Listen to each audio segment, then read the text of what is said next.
we're in a world at the moment where everything is amplified. Because of social media, we have a constant reminder of those things that are wrong about ourselves, those things we don't like about ourselves, and also the things that we should strive for, the ways we should be, the mindsets we should have.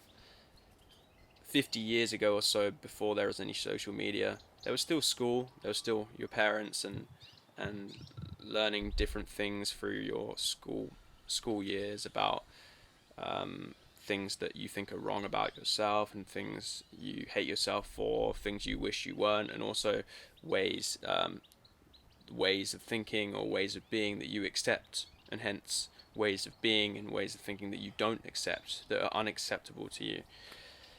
That's normal. That's what any generation would have. But with social media, there's that constant reminder. People doing things that you could never do. People reminding you of what you believe in and constantly reinforcing that ego, that identity of what you think is right.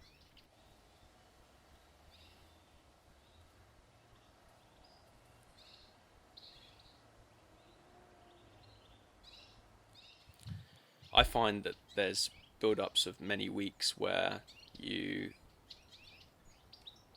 don't you have parts of yourself that really stack up, and those parts of yourself you really start to dislike and have a lot of hate, no love for, and it builds up and builds up and builds up to the point where you feel so awful. You feel depressed. You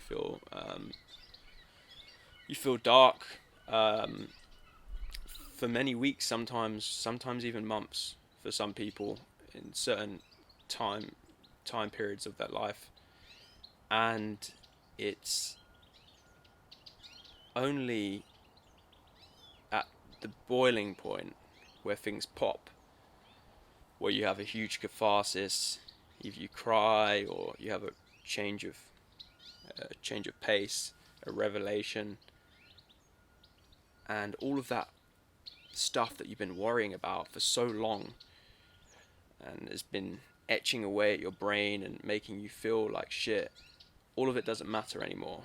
And you feel equipped right now, you feel great right now, you don't feel like you're missing anything, you feel good, you feel comfortable in your own skin, you feel like you have that inner charisma, you have those things that you were lacking, or those things don't mean anything to you anymore.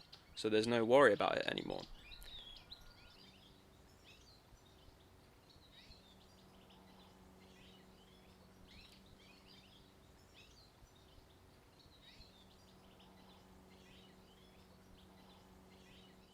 I wanted to create a scenario and eventually a movie where that feeling of feeling great would exist all of the time. You know, it wouldn't just be one of those amazing days where you've turned it all around in your mind, or you've had that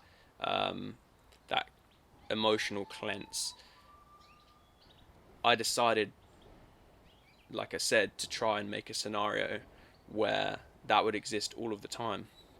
So I think it was just a logical thing to me to explore the idea of a community that are not allowed to judge each other. There's no judgment in this community. So there's no one telling anyone that they're wrong for a way they are, or there's no one telling anyone that their way of thinking is bad, or that they should change something about themselves, or they should hate any part of themselves.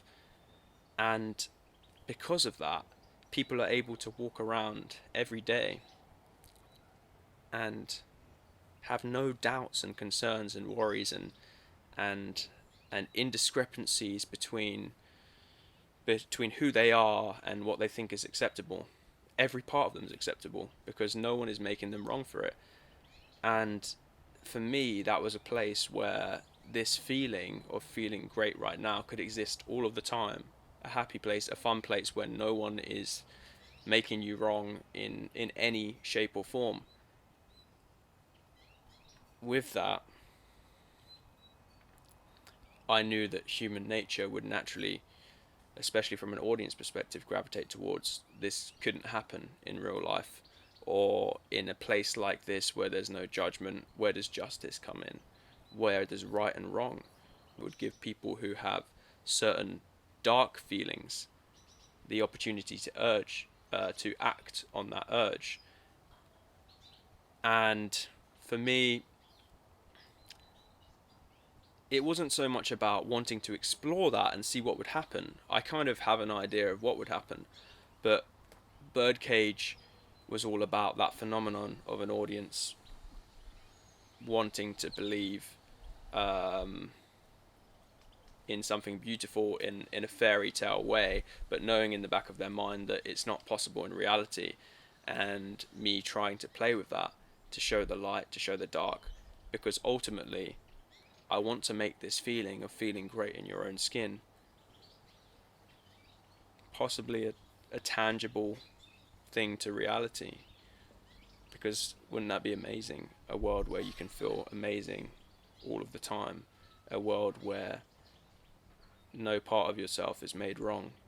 A world where you can be however you feel like being, and no one's going to put a stop to that. No one's going to make you wrong for that.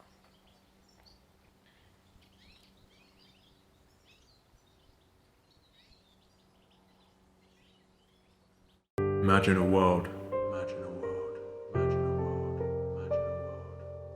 Imagine a place.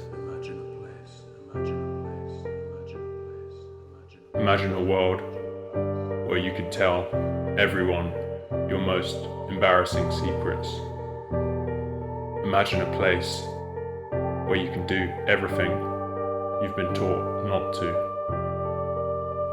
Imagine a world where you can be who you truly are. Imagine a world where people are trained to not judge you, and you are trained to not judge them either. A paradise